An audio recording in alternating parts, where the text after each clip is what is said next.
gamers, we need to talk. Imagine your favorite Web 2 shooter goes Web 3 overnight. NFT integration, blockchain, the works. Sound like a deal breaker? Not so fast! Today, we're diving into Shatterline's bold move into Web 3. Is this the future of gaming or a step too far?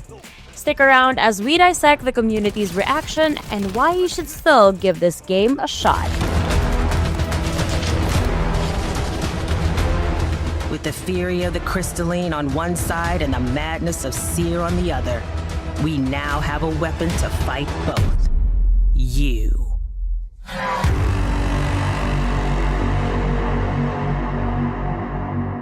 Shatterline originally launched 2 years ago as a free-to-play early access title on Steam, where it attracted a solid base of over 20,000 players.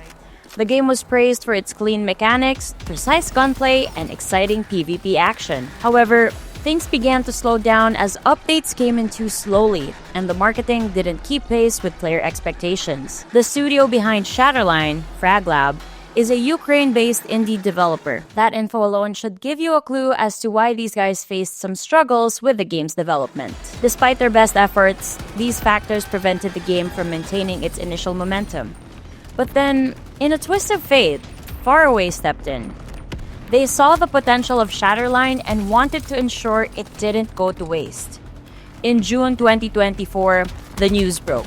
Shatterline would move away from Steam and integrate Web3 as part of its future, transitioning into Epic Games.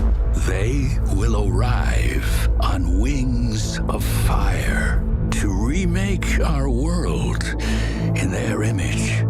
Fraglab and Faraway explained that the shift to Web3 was about expanding the game's possibilities. The addition of blockchain elements such as NFTs was designed to give players new opportunities for engagement and ownership.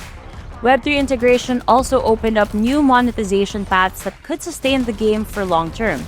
However, the key takeaway was that these blockchain elements would be entirely optional, allowing players who prefer the traditional gaming model to continue enjoying the game as they had before. Naturally, the community's response to the transition has been a mix of excitement and skepticism. On one hand, longtime players voiced concerns about the potential for pay-to-win mechanics and the fear that blockchain elements would dominate the core gameplay.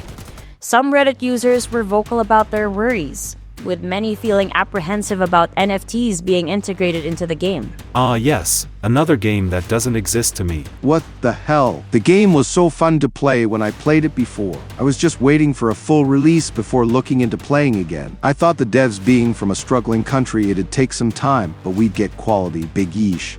But not everyone was against the change. Many saw it as a chance to experience a hybrid model where Web3 elements weren't forced onto the player. Nope, the game will remain free to play, and you'll keep your items. I enjoyed the expedition mode with my friends but got really dry. Nowadays, I'm not as a frequent user as I was. Hoping full launch will bring something fresh to Expedition. The shift to Web3 has been marketed as non-intrusive, meaning you can opt in or opt out of NFTs entirely. For example, the NFTs in Shatterline aren't tied to any PvP advantage, where the game's competitive edge lies. Instead, NFTs are mainly linked to the PvE experience.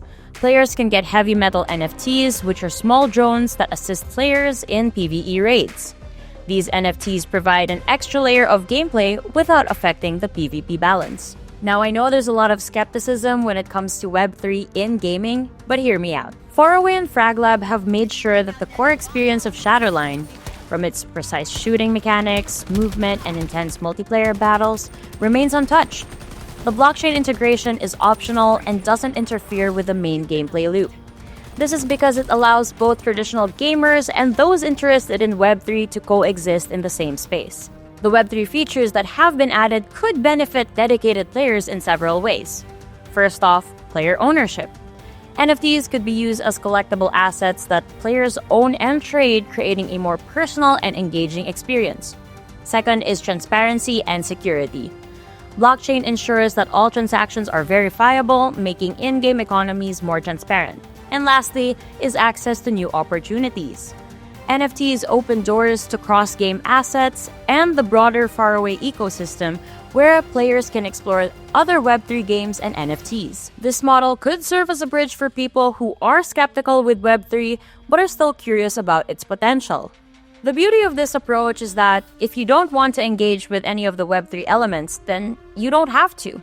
You can play the game as you would any other traditional FPS game. Shatterline's shift to Web3 reflects a larger trend in the gaming industry where developers are exploring blockchain to address common challenges, such as fairer monetization models and better player ownership.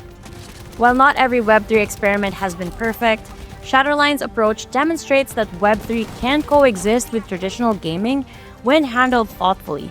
In fact, it could pave the way for a future where both models thrive side by side. Shatterline is taking a step into new territory, and I'm pretty sure that it's a bit of a shock to some, but it's still pretty groundbreaking at the end of the day. I mean, Web3 doesn't have to be intrusive. It can be completely optional, and Shatterline just proves that to us.